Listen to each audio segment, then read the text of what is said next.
Language and writing are also historical sources. Texts are dated with their help, because the composition of the alphabet and the shapes of letters have changed over time, by the appearance of Greek, Illyrian, and Etruscan words and names. Cultural influences on Rome and the ethnic processes taking place here are established. However, written sources are of particular importance. First of all, these are the works of ancient writers of various genres. Together they form an ancient tradition. Relatively late texts have reached our days no earlier than the 3rd century BC, but their authors are based on earlier materials that have been lost to us. This part of the tradition is based on 1 official records of the life of the Roman community, 2 oral folk art, ancestral and family traditions, 3 responses of the Greeks to events in the distant Hesperii, the Western country, as they called Italy. Official acts include the royal laws and the laws of the First Republican Magistrates' Treaties of Rome with Latin cities and Carthage, the historicity of which is not disputed by modern science records of priestly colleges. An exceptional place was occupied among them by the College of Pontiffs, the creation of which is attributed to the second king, Numa Pompilius. The pontiffs were in charge of fasts or religious calendar, determining the days pleasing dies fasti and objectionable to the deities dies nefasti, when it was forbidden to conduct private and public affairs. Already in the Tsarist era, the head of the college, the Great Pontiff, composing fasts, began to record the outstanding events of the year, the eclipse of the luminaries, wars, pestilence, etc. With the beginning of the Republic, the year began to be designated by the names of senior officials, consuls. The pontiffs compiled lists of them, called consular fasts, and then lists of other magistrates. Along with this, there were records of the triumphs of the generals, triumphal fasts.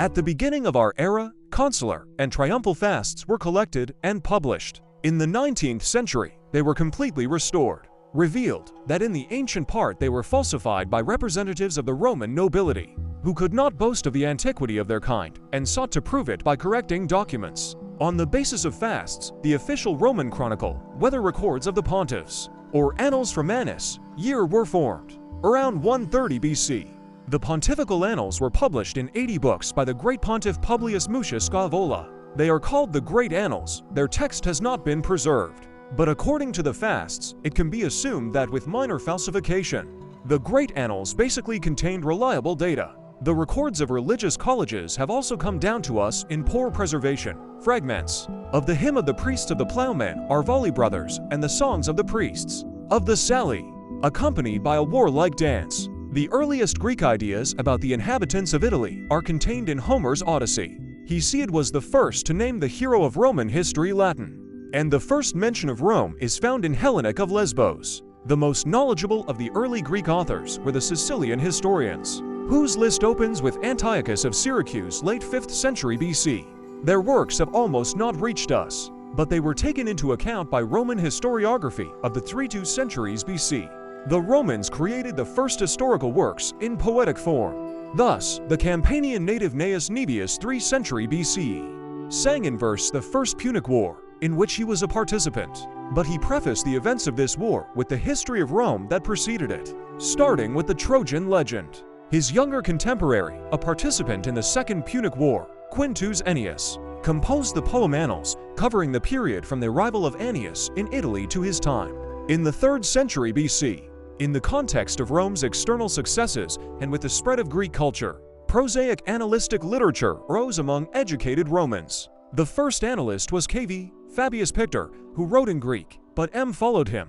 Porcius Cato the Elder, 134 to 149, began to write in Latin. In the Esse Origines Beginnings, the history of Rome since its foundation is presented in connection with the history of other tribes and nationalities of Italy.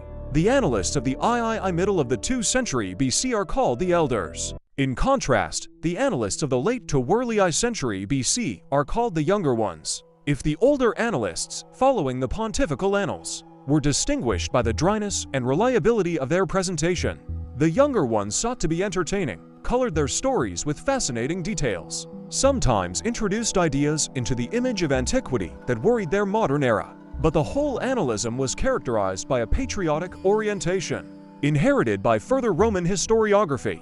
The works of both generations of annalists are almost completely lost, but those ancient writers whose writings have been preserved were based on them. Firstly, These are Greek historians, authors of works on world history.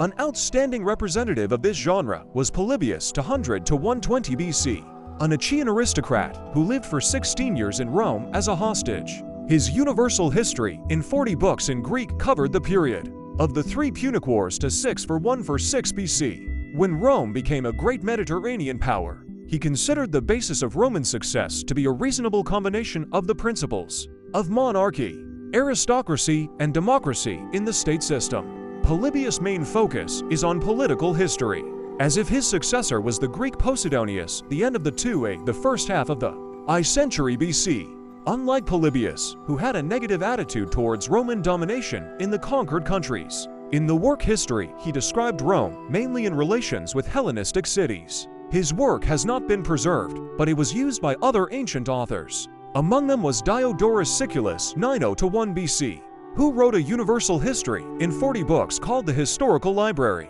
The preserved part of the work contains the history of Rome in the VV centuries and the end of the II beginning of the 1st century BC.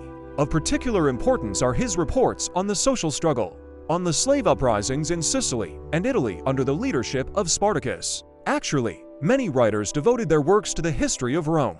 The most popular in ancient times was the work of Titus Livy from Padua 59 BC to 17 AD, The History of Rome from the founding of the city, from 142 books. Most of them have survived, covering the period from the reign of the kings to 168 BC. The rest have been preserved in brief extracts. This is the most complete ancient collection of information on Roman history, presented in a fascinating way, with a pronounced patriotic tendency and praise for the Republic. Previously, scientists considered Livy only a rhetorician who entertained readers with legends and fictions about early Rome. But the latest advances in archaeology and linguistics force historians to recognize that Livy's fascinating and moralizing narrative contains the core of true history. It provides rich information about domestic and foreign policy, about the religious life of Rome, and paints vivid images of Roman heroes. The history from the foundation of Rome to 30 AD was written in 2 books by Velleius Paterculus, I century AD. In them, Rome is represented as the center of world history. But unlike Livy, Vellei's patriotic work is imbued with a monarchical idea. The early ethnic, social, political, and cultural history of Rome is considered in great detail in the work of the pro-Roman Greek rhetorician Dionysius of Halicarnassus, who lived in Rome in the last third of the 1st century BC. His Roman antiquities included 20 books. Of these, 9 have been completely preserved, where events up to 440 to BC are described. Dionysius considers the Romans and the Greeks to be related peoples and explains many phenomena of Roman history by this. The value of the work lies in the fact that it records in detail the Greek tradition, which is mainly confirmed by archaeological and linguistic data. Like Dionysius, Dion Cassius Cochianus 155 to 235 wrote his Roman history in Greek. This is a huge work of 80 books of an annalistic nature. Books containing the history from the 60s of the 1st century BC to the fall of the Republic have come down to us in the best possible preservation. They cover in detail the vicissitudes of civil wars. Dion praised the Roman Republic and at the same time the Emperor, who ruled in harmony with the Senate. In addition to the writings that set out the history of Rome in chronological order, works were created that were structured in a systematic way. The Alexandrian Greek Appian to century AD was a staunch supporter of Roman rule and monarchy. He wrote the Roman history in Greek in 24 books. The material in them is arranged according to the territorial and ethnic principle. The books are called Roman, Samnite, Sicilian, etc. The book Civil Wars is of exceptional importance for recreating the history of the Republic. The presentation in it is strictly factual. Appian stands out among ancient historians in that he reveals, according to K. Marx, the material lining of civil wars, which consists in the struggle of small land ownership with large. Lucius Annaeus Florus, a contemporary of Appian, created epitomes of Roman history in Latin. His focus is on the internal and external wars of Rome from the imperial era up to the time of Augustus. A summary of the history of Rome is found in the writers of the 4th century AD.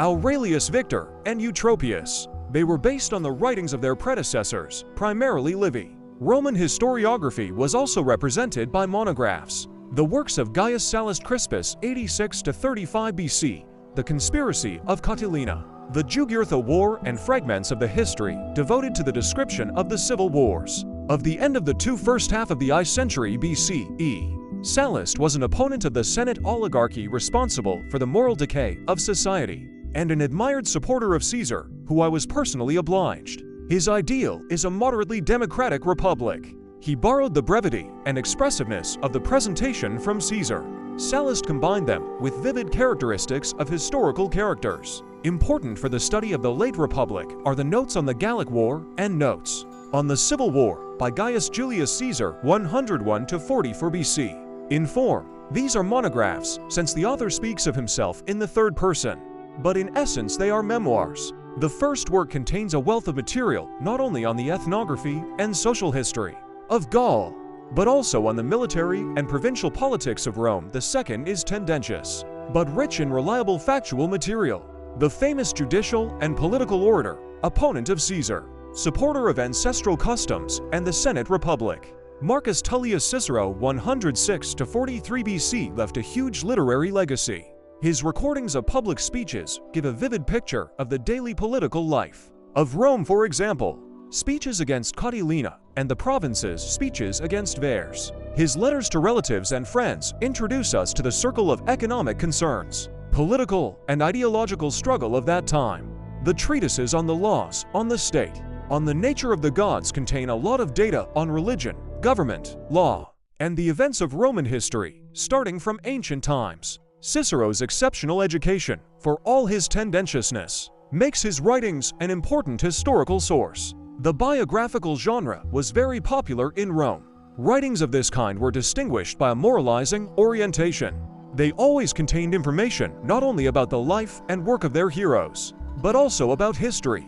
The 23 paired comparative biographies of famous Greeks and Romans, starting with the legendary Romulus, created by the Boeotian Plutarch for 6-1-6, are extremely informative. Gaius Suetonius Tranquillus to century AD, dedicated only one of the 12 biographies of Roman rulers to the hero of the late Republic, Caesar. But the biographies of the emperors also contain a lot of excursions into the social and political history of the Republic. The works of both biographers are based on an extensive database of primary sources. Antiquarian and encyclopedic literature is of great importance as sources on the history of early Rome. Publius Terence Varro 116 to 27 BC wrote the work The Antiquity of Divine and Human Affairs that has come down in fragments, and the treatise on the Latin language with an explanation of words and customs that have become incomprehensible is in the best preservation. The same role is played by the commentaries of Servius IV century AD, to the works of Virgil and Asconius Petianus I century AD, to the works of Cicero. The Augustan epic belongs to the explanatory dictionary of Varius Flaccus. It has not been preserved, but an extract from this dictionary, compiled in the 2nd century AD by Festus, and a brief synopsis have come down to us. Work of Festus, made by the author of the 7th century, by Paul the Deacon. In the 1st century AD, the polymath Pliny the Elder wrote a multi-volume natural history, which included information on geography, ethnography, and history. Also from the 1st century AD, there is a collection of historical examples to help rhetoricians. It was written by Valery Maxim and is called 9 Books of Memorable Words and Deeds. A similar work by Aulus Gellius called Attic Nights belongs to the 2nd century AD. It contains data from lost writings and early documents. From the special scientific literature, it is necessary to mention the treatises on agriculture written by Cato and Varro. They provide a wealth of material on the economy, social structure, and everyday life of Italy in the 2 centuries BC.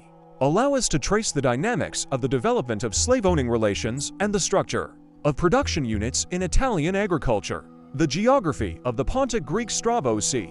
65 BC contains information not only geographical, but also historical, ethnographic, and economic in nature. The ancient tradition of Tsarist and Republican Rome is reflected in fiction.